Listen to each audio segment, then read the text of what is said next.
ரிஹிக்கோம் ரிஹிக்கோம் சென்ற வீடியோவில் சொன்னோம்ல கிளி இருக்குன்னு சொன்ன பாருங்கள். அந்த கிளி பாருங்கள், இப்போது பெருமாள் பக்கத்தில் அந்த பெருமாள் கோபுரம் இருக்கிற அந்த கோபுரத்தில் உட்காந்துட்டுருக்கு பாருங்கள். ஒரு 3-4 கிளி உட்காந்துருக்கு பாருங்கள். மழை பெய்யுது, அப்போயும் கிளி இருந்துனே இருக்குது பாருங்கள். தெரியுதா உங்களுக்கும்? தெரியல பாருங்கள், கீ கத்துது பாருங்கள்.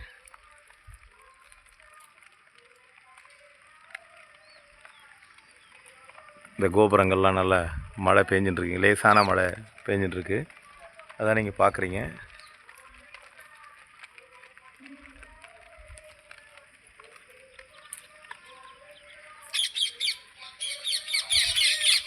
ஸோ கிளி தான் பறக்குது பாருங்கள். கிளி எப்பயுமே இருக்கிறது. நம்ம வந்திருக்கோம்ல, மனிதனாவே என்ன அர்த்தம்னா பயமுறுத்துறோம்னு அர்த்தமாக ஒரு பக்கம். விலங்குனெல்லாம் பயப்படும் நம்மளை பார்த்தா. ஏன்னா நம்ம சரி கிடையாது. நம்ம கொஞ்சம் பயமுறுத்துறோம். விலங்குனெல்லாம் பாவம், பறவையினெல்லாம் பயப்படும். அடிச்சிருவாங்களோன்னு பயப்படும், வேறு ஒன்றும் இல்லை. தவறாக எடுத்துக்காதீங்க இதையும் நீங்கள்.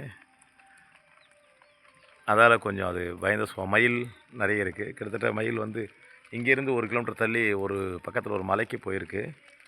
அது கூடியூரில் இங்கே எடுத்துகிட்டு வரணும்னு ஆசைப்பட்றேன். கொஞ்சம் இந்த பட்டாசு வெடிக்காது இருந்தால் எடுத்துகிட்டு வந்துடலாம். கிட்டத்தட்ட ஒரு 100 மைல் மேலே இருக்குது.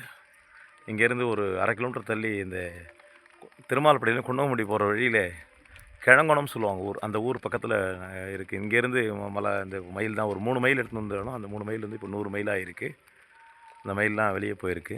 நீங்கள் பார்க்குறதான் பெருமாள். இந்த அளவுக்கு வேலை நடந்திருக்கு. கொஞ்சம் வேலைலாம் என்னென்ன பண்ண போகிறாங்க, திருப்பி இன்னும் என்ன ஒர்க் நடக்குது, இந்த கோல் விஷயத்தை நம்ம பார்ப்போம்.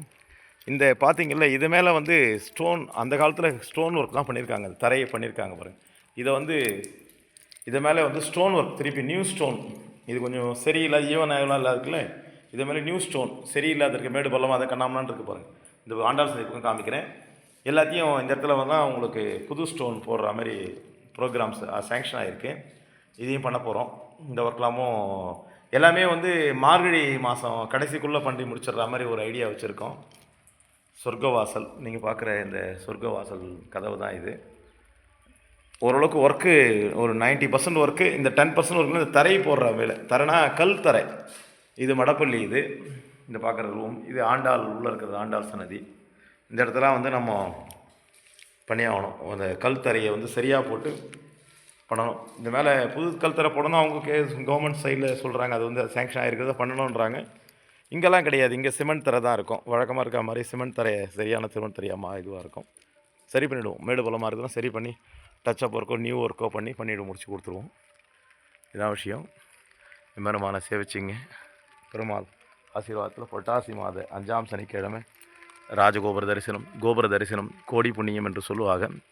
அந்த கோடி புண்ணியம் ஆகிய நம்ம தரிசனம் கிடைக்கக்கூடிய சுவாமி, கோடானு கோடி புண்ணியம் கூட கிடைக்கும் சொல்லலாம். எவ்வளோன்னு சொல்ல முடியாது, இன்ஃபினிட்டின்னு சொல்லுவாங்க போகிறோம் அந்த மேக்ஸில். அது மாதிரி நமக்கு புண்ணியம் எவ்வளோ கிடைக்குன்னா எவ்வளோனா கிடைக்கும். அந்த எம்பெருமான சேவிக்க சொல்லுவோம். அப்பேற்பட்ட சுவாமி தான் நமக்கு அரங்கனா அருளறார். அந்த அருள் நமக்கு கிடைக்கிறன்னா நம்ம செய்ய வேண்டியது ஒன்றும் இல்லை. கோவிந்தா கோவிந்தான்னு சொன்னாவே போகிறோம், வேறு எதுவுமே சொல்ல வேணாம். அவர் நம்மக்கிட்ட வந்துடுவார். ஓம் நமோ நாராயணாய்.